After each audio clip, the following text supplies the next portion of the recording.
میں ہوں ڈاکٹر عمر سیف اور جیو نیوز کے اس پلیٹ فارم سے ٹیلینور پریزنٹس جیو تو ایسے جیو تو ایسے کہ جذبے جوان ہوں، حوصلے چٹان ہوں، گر گئے تو اٹھنا ہے، اٹھ کر سنبھلنا ہے، مشکلوں کے بھنور سے باہر نکلنا ہے۔ جیو تو اس طرح کے کامیابی کی مثال بنو، جھوٹ کے خلاف تم مضبوط ڈھال بنو۔ رات لمبی بھی ہو تو آخر رات ہے، سانس ہے تو آس ہے اور ایک نئی صبح کی تلاش ہے۔ پرانی ہو گئی باتیں اب سیاست کی، حماقت کی، نفرت کی، کرو کوئی بات نئی اب دانش کی، حکمت کی، جدت کی۔ جیو روز ایک امید کے ساتھ، ایک نئی نوید کے ساتھ، دیکھ رہا ہے زمانہ سارا، آگے بڑھنا ہے فرض تمہارا۔ سوچتے ہو یہ سب کرو گے کیسے؟ ایک بار جیو تو ایسے۔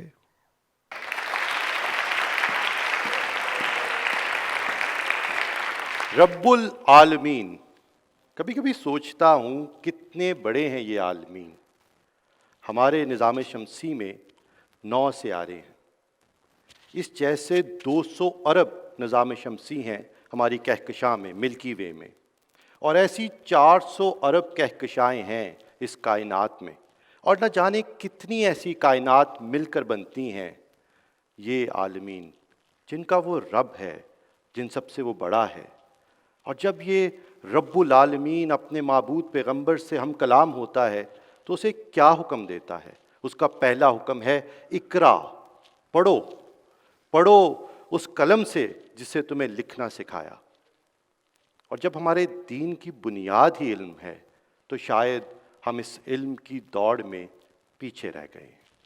لیکن ہمارے آج کے مہمان حمزہ علی عباسی نے اس علم کی راہ کو چنا ہے اپنے دین کو پانے کے لیے، اور ہم انہیں دیکھ کر کہتے ہیں جیو تو ایسے۔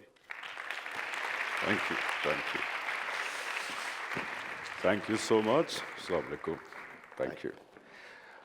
Assalamu alaikum ji. Bismillah ar-Rahman ar-Rahim. It's a pleasure to be here. It's a great platform. اور ابھی جب میں آ رہا تھا تو ون آف مائی فرینڈس، تھوڑا شرارتی دوست ہے میرا، کہتا ہے کہ ایک دفعہ مجھے پہلے ٹیڈ ٹاک دینے کا اتفاق ہوا تھا، سو ہی سیڈ کہ زندگی بھی کیا چیز ہے، کہ when I gave the TED talk about 2 years ago، تو اس وقت I was full blown artist اور actor, and he said that you are a closet ملا۔ اور اب 2 سال بعد کیا اس نے اتفاق ہے کہ now I am a closet actor and full blown ملا۔ تو پہلے تو یہ ہے کہ جو point that I want to make, اس کے لیے ضروری ہے کہ پہلے میں بتاؤں کہ میں نے کیا کیا ہے، میں کر کیا رہا ہوں اور کیوں کر رہا ہوں۔ اس کا تھوڑا سا ایک بیک ڈراپ ہے کہ during my teenage I became an atheist, جس کو آپ کہہ سکتے ہیں کہ ملحد اردو میں کہتے ہیں۔ کیوں ہوا تھا میں ایتھیسٹ؟ اس کی وجہ یہ تھی کہ ایک چیز سمجھ لیجیے، there is something called a religious thought. اور بائی دا وے آج کی ٹاک میری اسپیسیفکلی مسلمانوں کے لیے جو یہ کلیم کرتے ہیں کہ ہم خدا پہ بلیو کرتے ہیں، آخرت پہ بلیو کرتے ہیں۔ ریلیجس تھاٹ ایک چیز کا نام ہے جو یہ ہوتی ہے کہ خدا کا پیغام یا دین جب آتا ہے تو اس کی انسان انٹرپریٹیشن کرتا ہے، اس کو زندگی کے ڈفرینٹ ایسپیکٹس پہ کیسے نافذ کرنا ہے۔ جس کی چھوٹی سی مثال، آپ میں سے کئی حجاب میں بیٹھی ہیں، آپ نے نقاب کیا ہوا ہے، آپ نے نہیں کیا ہوا ہے، تو یہ ڈفرینٹ اوپینینز ہیں دین کے، آپ بھی ٹھیک ہیں، آپ بھی ٹھیک ہیں، آپ بھی ٹھیک ہیں۔ لیکن ہمارے معاشرے میں ریلیجس تھاٹ کی طرف رویہ کیا ہے؟ ریلیجس تھاٹ کو ریکنسٹرکٹ کرنے کی ضرورت ہے، کیونکہ یہ ایک انسانی کام ہوتا ہے، اور یہ میں نہیں کہہ رہا، اس سے پہلے کوئی فتویٰ لگا دے میرے پہ، یہ ایون علامہ اقبال رحمۃ اللہ علیہ جیسے لوگوں نے بھی کہا کہ اب جدید دور میں ہمیں ریلیجس تھاٹ کو ریکنسٹرکٹ کرنے کی ضرورت ہے، جس پہ ان کے بڑے اچھے ایسیز ہیں۔ اس کے بعد قائد اعظم نے بھی پاکستان بننے کے فوراً بعد، اور یہ المیہ ہے کہ ہمیں نہیں پتہ، سب سے پہلا آرڈر دیا تھا the establishment of the Department of Reconstruction of Islamic Thought۔ یہ بھی آپ کو معلوم ہوگا لیکن بہت سارے پاکستانیوں کو معلوم نہیں ہے، جس کے